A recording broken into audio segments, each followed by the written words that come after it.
माने नाजागासिनो दङ खिन्थु दुखुनांथाव बाथ्राया जादों माखासे इउटिउबारफोरा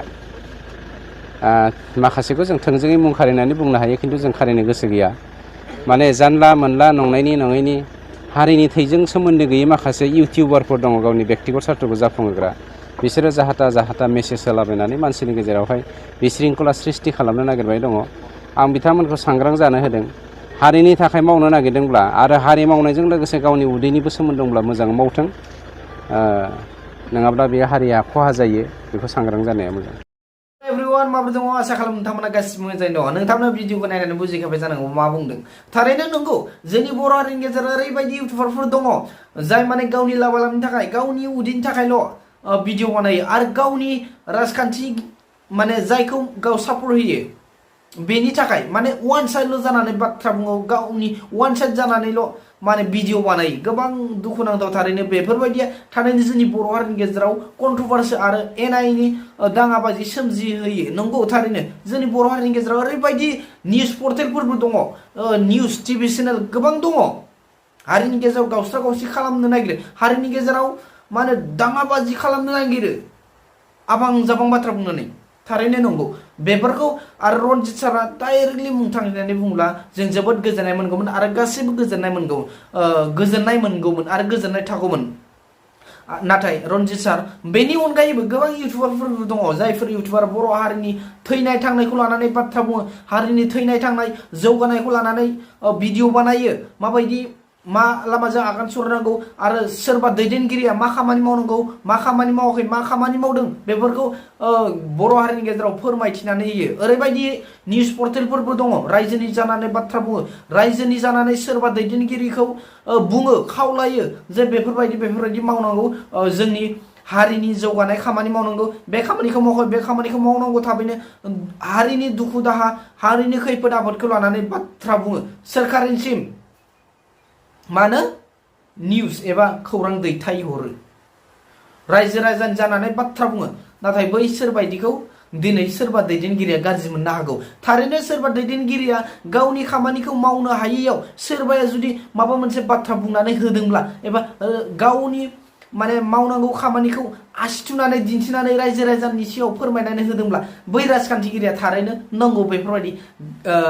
रागा जोंखायो लाजि मोनखायो नङा होमबा दा गोबाङानो बुंदों दा बेफोरबायदि बाथ्रा बुंनाङामोन होननानै सोरबा जुदि नोंथांनि माबा मोनसे बेरेखा बाथ्रा बुंदोंब्ला नोंथांनि खामानि मावनायाव माबा मोनसे हेंथा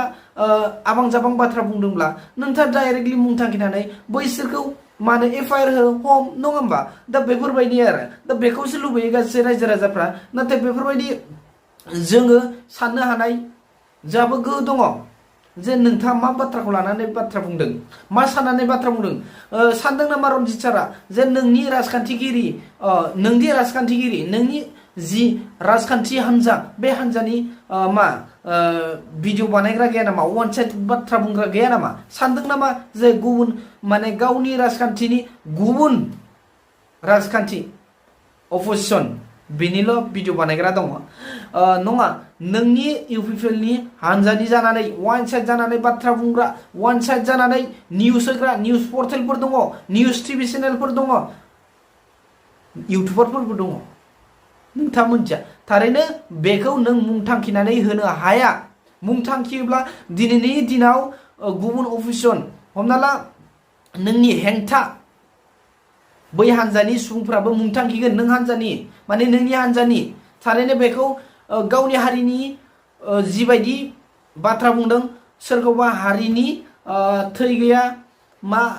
गैया बेफोरखौ बुंनाया जोबोद जोंनि थाखाय एना एनि आरो कन्ट्रभार्सि सोमजिहोदों जोंबो नुगासिनो दङ गोबां इउटिउबारफोरखौ आरो निउस चेनेलफोरखौ निउस पर्टेलफोरखौ माबायदि बाथ्रा बुङो माबायदि वान साइड जानानै बाथ्रा बुङो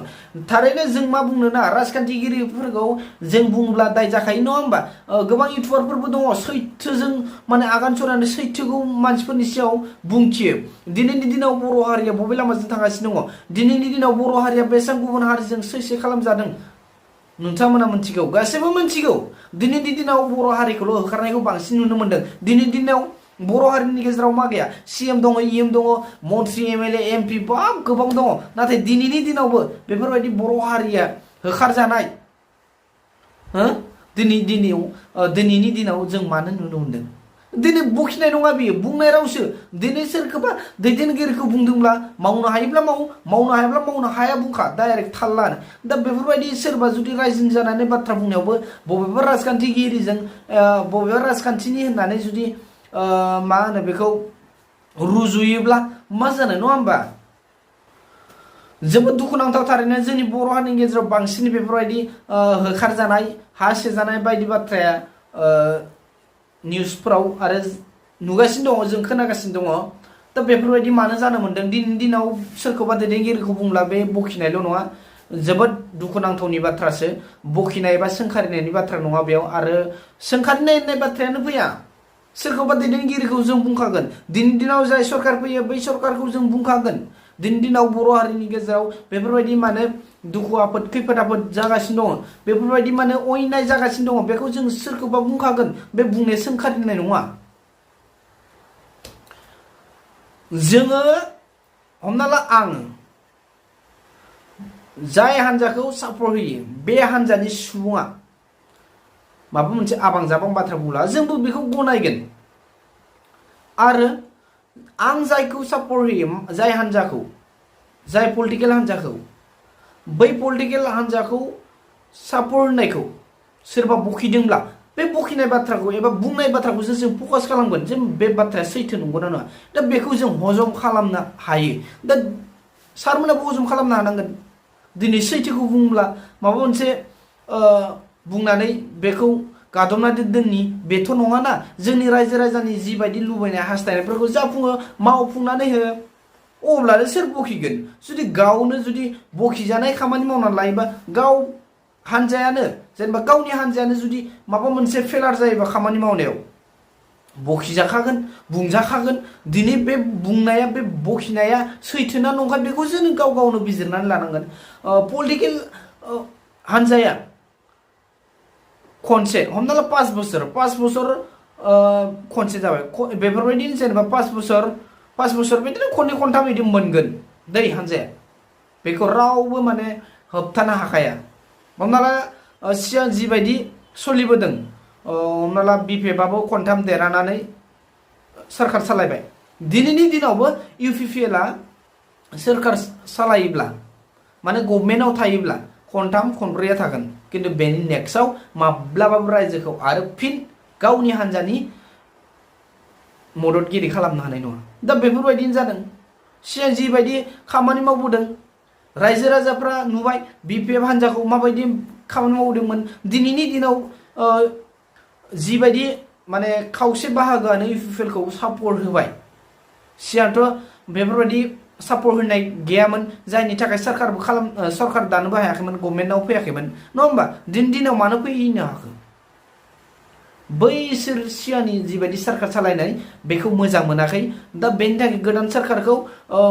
परिबर्तनखौ लुबैनानै होदोंमोन नाथाय दिनैनि दिनाव नोंसोरबो बेफोरबायदि फेलार जायोब्ला नेक्स्टआव रायजो राजाखौ माब्लाबाबो नंखाय बाखाय बाथ्रा बुंनानै माने गावनि हान्जानि सापर्टार खालामनो हानाय नङा बेफोरबायदिनो गावनि हान्जाखौ गाव गावनो मा होनदों फेजेननाय गाव गावनो हाखराव खोख्लैनानै लानाय जागोन आं बाराखौ बुङा गोबां बायदि बाथ्रा बुंलायगोन नोंलाय मा सापर्टार नोंलाय मानि सापर्टार मा हान्जानि आमुख हान्जानि बेफोरबायदि रुजुलायगोन दा बाथ्राया साननो गोनां जोंनि गेजेराव गोबां बेफोरबायदिनि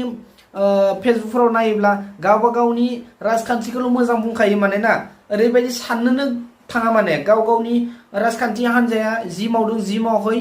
बेनो थिग जा बुंदों बेनो थिग किन्तु साननो थाङा बै गुबुन हेंथा राजखान्थिनि सापर्टारफोरा मा बाथ्रा बुंदों सैथो नंगौना नङा बेखौ साननो थाङा आरो सैथोब्लाबो नंखाय होननानै माने कमेन्ट होलायग्राबो गोबां दङ दा बेखौ जों नायबिजिरनांगोन फकास खालामनांगोन बे बाथ्राया नंगौना नंमारा नंगौबा नंगौ नङाबा नङा नङा होमबा दा बेफोरबायदि आं बाराखौ बुंला भिडिअखौ नोंथांमोना मोजां मोनोब्ला लाइक खालाम आरो कमेन्ट खालाम आरो शेयार खालाम आरो गोबां बाथ्रा बुंदोंबावोमोन नेक्स्टआव आं बुंबावगोन एसेनोसै गोजोन्थों